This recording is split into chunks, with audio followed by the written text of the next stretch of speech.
What's going on, you guys? It's your boy 3 Stacks in this thing. I am so excited, man.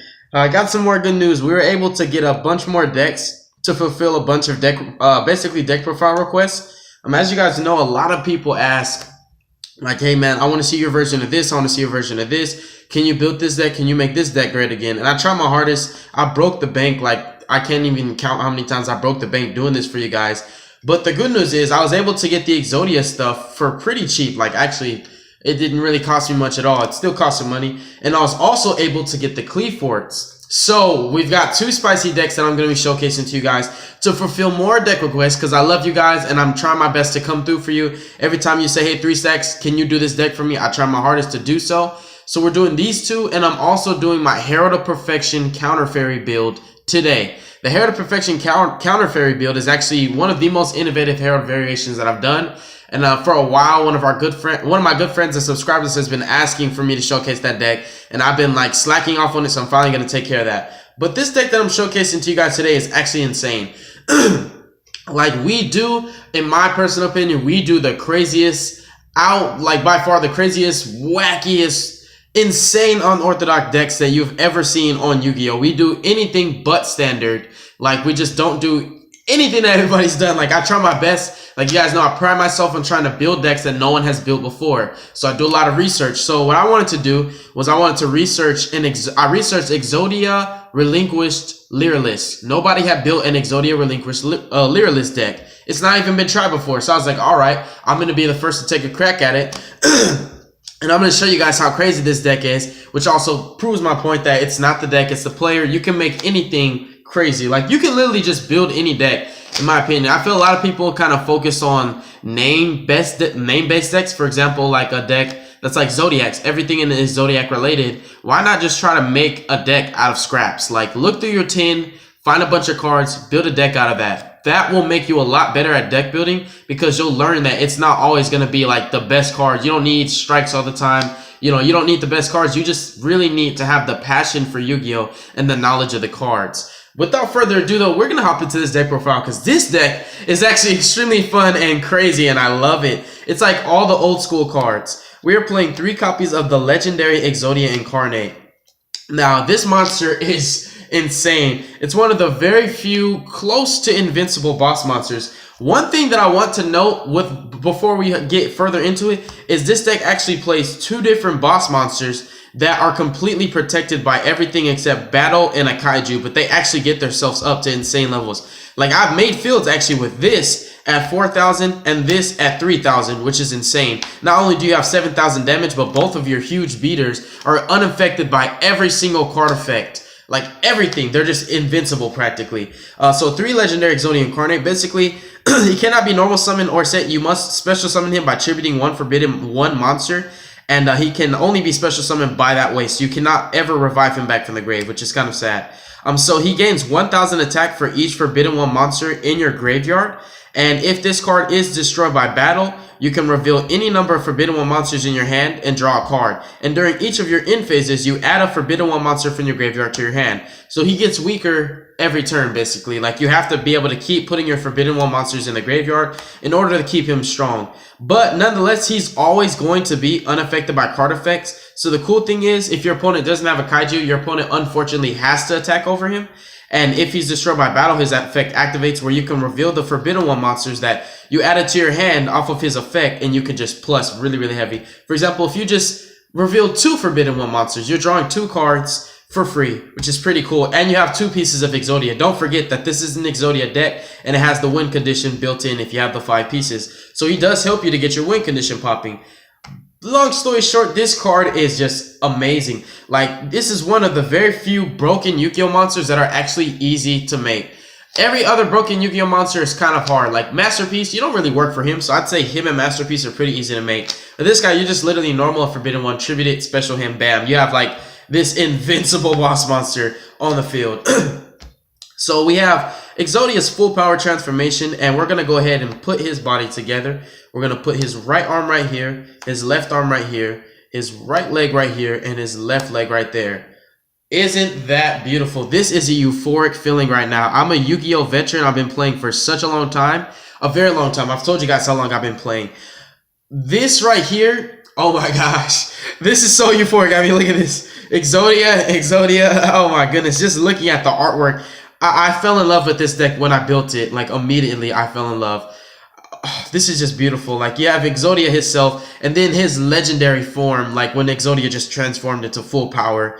Oh my goodness. I'm feeling it. Like, I don't even want to move this out of this spot. And for more old school spicy text, we are still playing 2 copies of Relinquished. In my original Lyrulisc build, I played 3 of Relinquished, but we're playing this build a little different. I did not want to take out Relinquished because he actually does help by loading up your graveyard with Lyrulisc monsters. So that's food for your Warbler, which I call Cutie Booty, and it's also food for your Yugioh for him to special summon back. And you can also ditch a Forbidden One monster to ritual summon for Relinquished.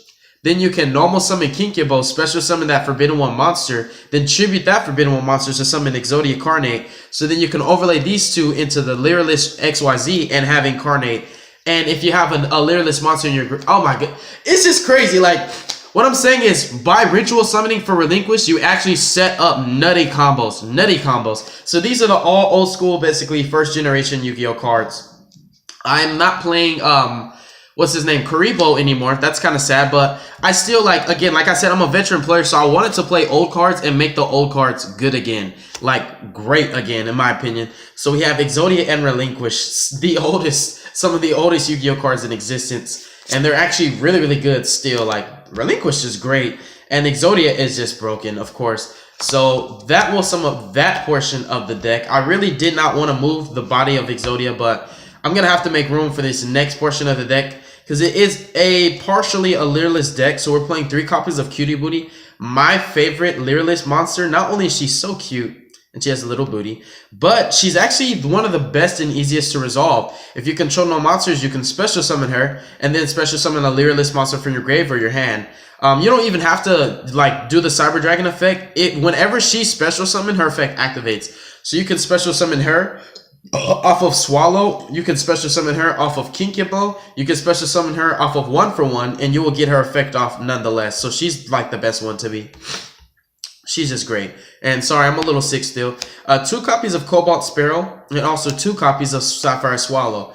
I did not want to play the bricky ones at 3 in this particular build because it's not pure Lyrulisc anymore. So we're not extremely focused on, spamming Lyrulisc. We're basically playing 1 less of each. It doesn't hurt the deck at all. You're just literally playing 2 less. Literally 2 less Lyrulisc monsters. You still have multiples of these names, so you can have their effects perfectly fine. And Turquoise Warbler Cutie Booty, she's actually the best one in my opinion. As long as I played this deck, which is basically since Maximum Crisis, since the deck release, Cutie Booty has always been the most clutch of all of them because she activates the effects. She's the easiest to resolve. Sometimes she's free because if you special summon her by controlling none and special summon her, she searches and basically this card pays for itself. So you still have 5 cards in hand, which is pretty cool. So I like it a lot. And basically, I explained their effects in the other video, but I'll explain them again if you didn't watch the other video. If she special summons, she's searching for any level 1 winged beast. That can be DDD Crow if you want to, add that spicy stuff to your life. And also, if she's used as an XYZ material for a win XYZ, that monster cannot be targeted by card effects. So if you make your Assemble Nightingale, using her effect, she can't be destroyed by battle or card effects. You take no damage and she can't be targeted, so it's pretty insane. And Sapphire Swallow is pretty cool. I just really hate how the way you have to resolve her. Like if you control a winged beast monster, you can special summon her and another Lyrulisc monster from your hand. So you literally have to have her and another Lyrulisc in hand, and you have to control a winged beast to resolve her. She's such a situational card, but she's pretty good if you get to resolve her. It's just a card that you want to resolve like one to two times a duel. Like, it'll never come up where you resolve 3. That's another reason why it's really good to play 2 in this build, because you're never going to be resolving 3, like, ever. It's just not going to happen. And then the material effect, as she's just as an XYZ material, the XYZ monster gets to attach a Lyrulisc monster from your graveyard to it as a material, which is important because you want to give her as many XYZ materials as possible if you're going to fuse for Nightingale, and if not, she's just like the ultimate stalling turn. Basically, the ultimate stalling monster. The number of materials that she has determines the number of turns you get to stall. For example, she has 4 materials. That's 4 turns in a row where you're taking literally no battle damage, no effect damage, and none of your Lyrulisc can be destroyed by battle or card effects. So you stall for 4 turns for free, which can help you because you are playing an Exodia deck still, which is pretty insane. So I like it a lot. This is like the best staller in the game. And also, depending on how you make her, she'll, for example, if you have 5 materials, she's at 1,000 attack, and you can attack directly 5 times for 5,000, which is insane. So the deck actually can put out a lot of damage. In addition to that, of course, you can make this guy at 5,000, which is pretty possible. And, you know, you have a 5,000 meter, which is cool. So that sums up the Lyrulisc monsters. We'll definitely just keep these right here. My nose is stuffy. If you guys can't hear it, I'm sorry. I'm trying to like get better, but it's not really working out. 3 copies of Yugioh. So Yugioh is pretty insane in his deck. Like, he is basically like the monster reborn for everything. There are even nutty combos that he sets up when he revives back an arm or a leg, because they are level 1 monsters. He special summons any level 1 monster from your grave. Then you contribute that Forbidden 1 monster off to literally summon Exodia Incarnate again. So mid to late game, he can actually get you game. And he also basically can bring back any of your Lyruliscs. You're going to be bringing back her all the time because when she's special summoned. So basically, like, if you have no cards in hand and you top deck him, and you have him in grave and her in grave, you can normal summon him, special summon her effect, special summon this, and then this searches. So this card, this is a free combo now. And then you can make a Symbol Nightingale with 3 materials, which is pretty cool, for free, because this search would pay for the combo. So it's pretty cool. I like it a lot. So yeah, that is that. 3 Yugiohs, definitely an MVP in this deck. He's just so nutty for so many combos. That's the reason why you want to play this guy at 3. And he's also searchable with the new tech that one of my subscribers actually let me know. I'm like, I can't believe I forgot about this card. It is Where Art Thou. I don't know why I forgot about it, but I'm glad that, I forgot your name, but I'm glad that you reminded me of that card. Where Art Thou is pretty insane in this deck. 2 copies of Mystic Piper. You plus pretty heavy off of this card because everything is level 1s except for the level 3 Exodia head and the Sangans and the Witch of the Black Forest. So you're going to plus pretty heavy off of this card. And you'll also continue plussing because you can normal summon Yugioh, bring this back from the grave, tribute it, and draw 2 more cards. So it is insane. It just helps to give you more draw power, more consistency. And then we're also playing 3 copies of Battle Fader. It's a great level 1 tech in this deck and also helps you to stall even more because we're playing Exodia. Sometimes stalling is kind of fun and it's kind of necessary in certain situations. You want the deck to be very well balanced, so it actually is aggressive and at the same time defensive. So you can say it's passive aggressive. It has a very neutral ground in the middle, basically, where it's not too aggressive and it's not too defensive. It's a perfect balance of a sword and a shield. So it does both. It does a lot of damage and it also can protect itself. And then we're playing 2 copies of Sangan. The reason why we're playing 2 Sangans before you act crazy is because we're playing 1 Witch of the Black Forest. I could play 3 Sangans. I did not want to play 3 Sangans and 3 Witch of the Black Forest. I already have a lot of monsters and I don't want to take away from Mystic Piper playing too many non-level 1 monsters. So I decided, you know what, 2 Sangan and 1 Witch, because I have 1 of her. I own 1 to my name. So I decided, you know what, instead of playing 3 Sangans, we could play 2 Sangans and 1 of her. She literally has 100 more attack and 600 more defense, so she has better stats. In addition to that, they have the same effect, the same exact effect. The new errata makes Sangan identical to Witch of the Black Forest. If you don't believe me, pick up the card and read it yourself. So I could literally just play 3 Witch of the Black Forest, which I wanted to because he's also an Ultra. Rarity Ho, remember I care about Rarity, but I only own 1 of her. Now I do actually own, where are they at? 3 copies of Sangan, they're somewhere. Actually, it's right here in my dex box with my spare cards. Sangan's right here. So as you can see, I do own 3. I could play 3 if I want, but it's a little different thing that I want to do. Like literally, I'm just playing a 3rd Sangan with better stats. You can call it that. Same effect, literally the same effect. That will sum up the monster count. We're moving forward to the spells now. And the spells where this deck kind of gets interesting because we play some cool spells. So we're playing 3 copies of Pre-Preparation of Rites. We are playing 3 copies of Where Art Thou. These are your searchers of the deck. Where Art Thou searches for your Exodia pieces, and it happens to not be once per turn. So there is actually some crazy stuff you can do with this spell, man. Like if your Obliterate happens to, for example, send an Exodia piece, and then this guy adds back to your hand, and you have 2 Exodia pieces. If you happen to have 1 to 2 of this card, this can get you game. Like this, it doesn't even matter that you normal summon them because this says if you control a level 1 monster, add a level 1 monster from your deck to your hand.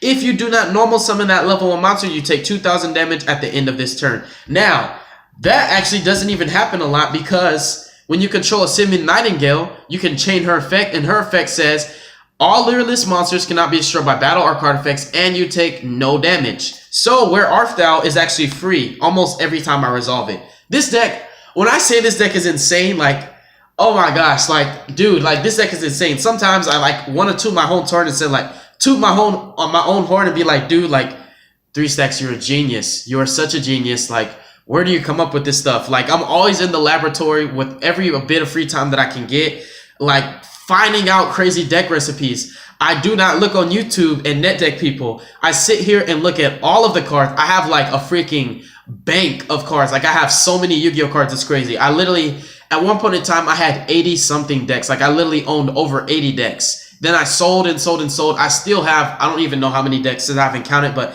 I have too many decks and too many cards, long story short. So I have so many different cards at access. So I have a lot of different decks that I can make with, you know, the resources that I have, because I have so much cards. So I'm always making these crazy decks, and I'm just like looking at this deck like, dude, you did it again. Like, I'm keeping Team King of Games, basically our reputation, good. Like, we're priding ourselves in doing innovative and creative decks, and I keep that. I keep that status quo, and I've never basically went away from that. I've maintained that perfect niche and category that we sit in. We do innovative, creative, crazy decks. This spell right here, you have no idea. Like, even if you're not searching for Relinquished, you can search for Yugioh.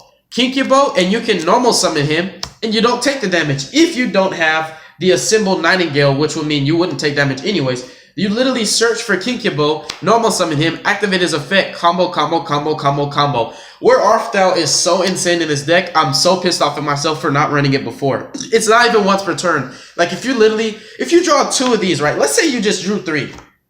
You have 3 pieces of Exodia right there. Like, this is so versatile. It's such a versatile spell. You can do so much. You can search Mystic Piper, normal her, draw 2. Like, you could just do so much with this spell. Where Arthal is insane. I wish I could play 6, 7, 8, 9, 10 of this card. We're playing 2 copies of Black Illusion to complement the 2 Relinquished. We are playing 2 copies of Polymerization because I actually like to make this chick a lot. As I explained in the beginning of this video, you basically have GG no Re when you have Independent Nightingale and the Forbidden Exodia Incarnate on field. Your opponent can only get over them by battle or kaiju.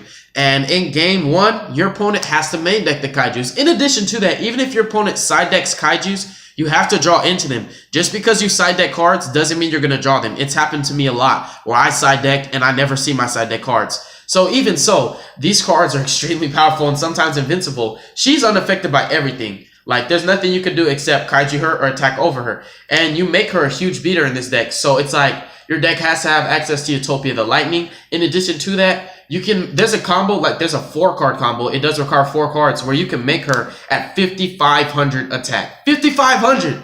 Now nothing's beating over her, and you have to have a kaiju. If you don't have a kaiju, she is literally going nowhere. Nowhere. She's going nowhere. And if Trickstars think, you know, I'm just going to try to burn you. Dude, you play this chick. You play this chick. You don't even have to make her. Like, when you're going against Trickstars, like, for example, this chick might not get you game in Trickstars, right? Because they just burn you to death. So sometimes this card's not going to be good. You can make her, you take no damage. Trickstars can't burn you at all. In addition to that, she burns as well. So it's kind of ironic. She could target herself and burn your opponent 500 times her level. And the number of XYZ materials that she has when you fuse making her, that's the level she gains. If she has 5 materials, she's now level 6. You can burn your opponent for 3,000. How ironic, Trickstars are getting burned to death too. So double polymerization is an absolute must-have staple. I was playing King of the Swamps to search it out, but I had to change cards in this deck because the ratios had to be right and I had to make room for the Exodia stuff.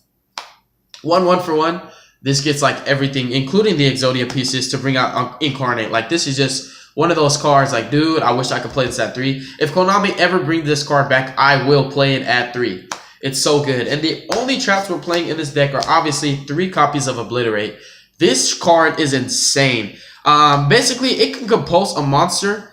You basically target a monster for cost. So the targeting is not the effect, it's the actual cost. You have to keep that in mind because due to it being a cost, even if this guy's unaffected by card effects, you can target him for cost with Obliterate even though he's unaffected because he's not unaffected by cost. So you can play this for free, but basically it targets a monster. You send 1 Forbidden 1 monster from your deck. I believe it's your deck or your hand to the graveyard. So you send a piece, and then you compulse that monster, bounce it back to the hand. So you can actually play for free if you target him, because even though he's unaffected by card effects, he's not unaffected by cost, as I explained. Learn Yu-Gi-Oh rules if you want to argue with me, but basically target him for free, send a Forbidden One piece, you give him an extra 1,000 attack, and also get more pieces to add to your hand, because if you sit on this guy, he'll add all the Exodia pieces to your hand and you'll win the duel because you have all 5 pieces. So this guy gets you game, this card gets you game, and when it's sent from the Speller Trap Zone to the graveyard, you get to, I believe, what does it say?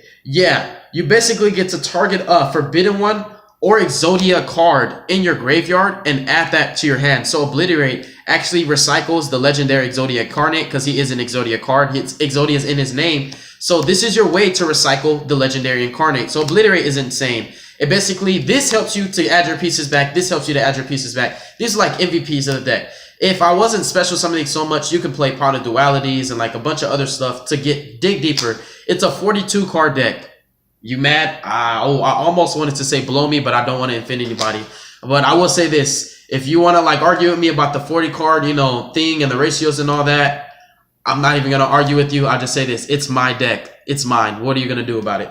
And the extra deck is 3 copies of Lyrulisc Independent Nightingale. This fusion is insane. She's basically unaffected by everything, and you can make her, the maximum attack you can give her is 6,000. There's no other combo that I know of where you can get her any bigger, but 6,000 is the max cap off. And a 6,000 monster that's unaffected by card effects and basically cannot be destroyed by battle now, because you can't even activate Apocalypse. She's unaffected, by the way. You basically have to kaiju her. Unless you're playing against Herald of Perfection and they can search out Honest and attack over her with Honest. So that's another thing. But basically, there are so few outs to this card, and you have to have the outs that she's just like invincible. Just like Exodia, the legendary Incarnate himself. So this deck actually makes invincible, powerful boss monsters. It makes monsters more powerful than Masterpiece itself. These monsters make Masterpiece look like trash, boo-boo, nothing. They're really strong.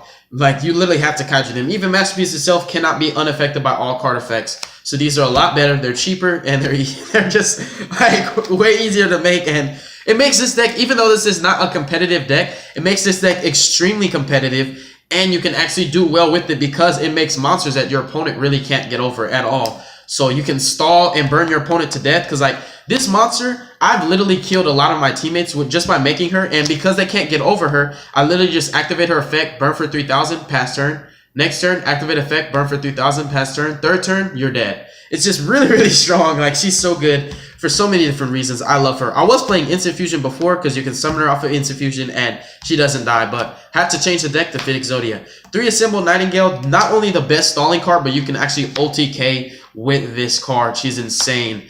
Basically, she gains 200 attack for each XYZ material that she has, and she can attack directly that number of times. Example, if you give her 5 materials, she's at 1,000 attack, and she can attack directly 5 times for 1,000.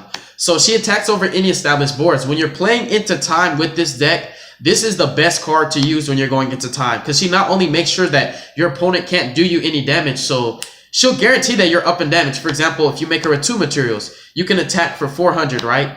Your turn 0, for example. And if we're in the locals, it's 3 turns. So you can attack directly 400. Your opponent's at 76, you're at 8,000. Next turn, activate her effect, no damage. So you're still up in damage. Next turn, attack directly for 200. Bam. And then turn 3, right? Your opponent tries to attack, effect, no damage. You've literally won the game, not only because you're stalling because you can't take damage, but because she attacks directly. So you don't have to break your opponent's board. For example, if your opponent has a masterpiece, you don't have to worry about getting over any of your opponent's monsters. She just attacks. So this card wins so many games going into time. Like, the Lyrulisc monsters for the extra deck are insane. I don't know why people aren't playing Lyrulisc. Like, I feel like there's so many rogue decks that have so much potential. Like, rogue decks are my favorite decks because I feel that they're the most underestimated and underappreciated decks, in my opinion. I just love them, and that's just me. I am a meta player. I played every single meta deck you can think of, but I never actually played them as my main deck. I played them because I wanted to see what they're capable of, and I also want to do deck profiles and basically learn combos on my own and try to figure stuff out that people haven't figured out before. Number Archive, Gold Rat. Everything here is just numbers now because I play Number Archive, and the only cards in my extra deck that aren't numbered are the 6 Lyrulisc, but you burn through them so fast. Like, you literally, When you resolve your number archive after you've used all your Lyrulisc, this is like my trump card.